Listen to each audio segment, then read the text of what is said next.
Charlemagne, Stephen A. Smith went head to head. See that, right? You see that, right? Yeah, man. I like this. Shout out to Charlemagne, man. Much shout out to him. Do and give me an interview.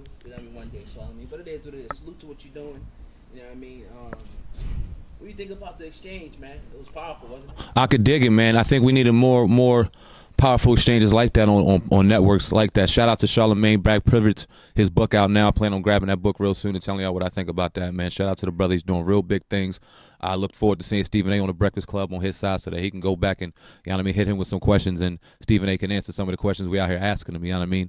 But to get back to Charlemagne on First Take, yeah, man, it was dope. I mean, when they raised the question about Colin Kaepernick and how Stephen A. ran him through the coals in regards to him voting, you know what I mean, and Charlemagne kind of referencing Malcolm X, you know what I mean, and putting the battle before the bullet, you know what I mean. Sometimes you gotta, you know what I mean, it's not always going to be met with the ballot. Sometimes it's going to be met with other kind of solutions. And to raise that question up and for him to go on and let him know that he gave him donkey on the day for some of the things and some of the ways that he treats us, and he put that on Front Street as a debate. It was a dope thing to watch, man, and you can see how hip-hop and sports are starting to begin to integrate how these things were supposed to do, or how these things, you could see them beginning to happen in the early 90s, and now with the power of YouTube and the power of everything almost seemingly becoming one, it's almost like you have to do these kind of things. You're going to have to see Stephen A. on the Breakfast Club, and we all look forward to it, man. It was dope. It's healthy. Yeah, definitely. It's definitely powerful. But another news we got to talk about, Serena Williams, actually seen this come across my timeline this morning. And we know we used to watch tennis. Yeah. Back in the day when they were young. Young, man. 17, yeah.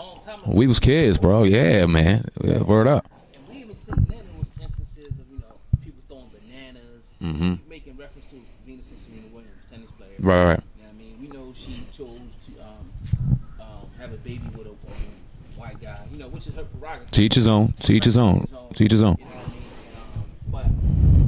But older gentleman, older tennis player made a comment, in reference to, chocolate, that the baby gonna come out, chocolate race. We gotta talk about it. This is the thing that we don't talk about enough, I think, in my opinion. What do you think about that situation? Well, first off, it was funny you brought up Serena and Venus. You know what I mean? I remember back when we were kids setting up the tennis court. You know what I mean? A little makeshift tennis court and playing. You know what I mean? Like we was their brothers. You know what I mean? They were such a powerful influence in our lives as women, as young women, early on, and I don't think we really got to appreciate them until we got older on how much of an impact they were, not just on women, but on men and boys alike. And I mean, these girls is out here changing the game. And if you're a sports watcher, back in the day, your average tennis player, especially female, they topped out at 28, 29. They were done. You know what I mean? And for her to keep doing it at the level she's doing it at, and even her sister to still compete at the level they in, you have to pay homage to them sisters as some of the greatest athletes that we have, period. Male, female, black, white, whoever. They two of the greatest athletes we have. Shout out to them. So when you got people out here, they always going to throw shade. They always going to throw hate. You know what I mean? So he referenced to the chocolate milk or putting chocolate in milk and some ignorant shit he said. You know what I mean? First off, let me be clear. It don't matter how much chocolate you put in some milk or how much milk you put back into it. It's always going to be chocolate, baby. So please make no mistake. The baby's chocolate. Okay? Scientific fact. So that ignorant shit aside, she's going to hear it. It's nothing that she hasn't heard. I know she made reference to the comment, and she probably won't say anything else. You know what I mean? She's always going to get the haters. She's always going to get the flack. That's the ignorance and the way these motherfuckers manipulate things nowadays. They can't let anybody live in peace and live happy. They always going to throw shade. They always going to throw that. And these sisters are conditioned in that field. They have been from the beginning of time, you know what I mean? And they're going to ignore it the way they have to. Shout out to them sisters. And that dude can go jump in the lake. What do you say to the people? I'm reading the comments for the Kendrick Lamar video. Yeah. Overrated. You know what I mean? You can't really compare Drake's. Peace and love to all the family out there. This your brother, Oh God. Hip Hop News Uncensored.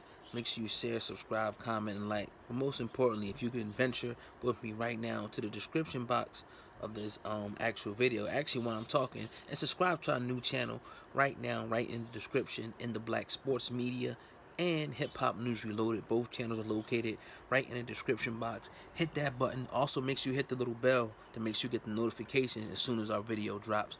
It's your boy. We work hard for the people. Continue to support positive vibes only. You already know what it is. Peace.